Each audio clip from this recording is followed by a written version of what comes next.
আজকে যে গল্পটা পড়ে শোনাবো সেটির নাম হচ্ছে লোভী কুকুর।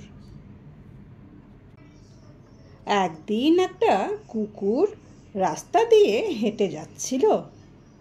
হঠাৎ সে এক টুকরো মাংসের হাড় কুড়িয়ে পেল। সেটা মুখে নিয়ে সে একটা নির্জন জায়গায় গিয়ে বসল আর ভাবল, এখন পেট ভরে মাংসটা খাবো। উফ, মাংসটা কিন্তু দেখতে খুব সুন্দর। চলো খেয়ে নি এখন। খেতে খেতে ক্লান্ত হয়ে সে ঘুমিয়ে পড়ল। ঘুম থেকে ওঠার পর তার খুব জল পিপাসা পেল। জলের আশায় মাংসটা মুখে নিয়ে এসে নদীর ধারে এগিয়ে চলল।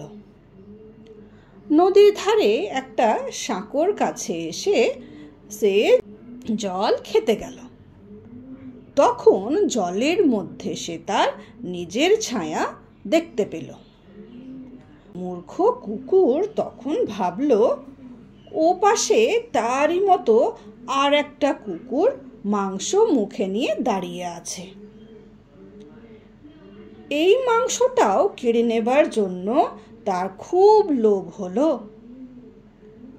এই ভেবে সে যেই না হাঁ করে মাংসটা ছিনিয়ে নিতে গেল, তক্ষুনি নিজের মুখ থেকে মাংসের হাড়টা নদীর জলে পড়ে গেল।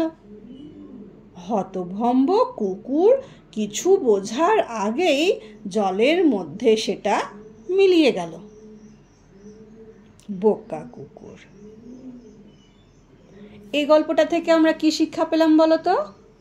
এই গল্পটা থেকে আমরা এটাই শিক্ষা পাই যে অতি লোভে তাঁতি নষ্ট। তার মানে কি? তার মানে হচ্ছে এখানে কুকুরটা বেশি লোভ করতে গেল আর তার কি পরিণামটা কি হলো? তার হাড্ডিটা জলে পড়ে গেল আর সে পেল না, তাই তো? সেই জন্য তুমি যা পেয়েছো সেটাতেই সন্তুষ্ট থাকা দরকার। অতিরিক্ত লোভ করতে নেই। বেশি লোভ করতে গিয়ে তখন তোমার কাছে যেটাও আছে সেইটুকুও নষ্ট হয়ে যাবে, তাই না?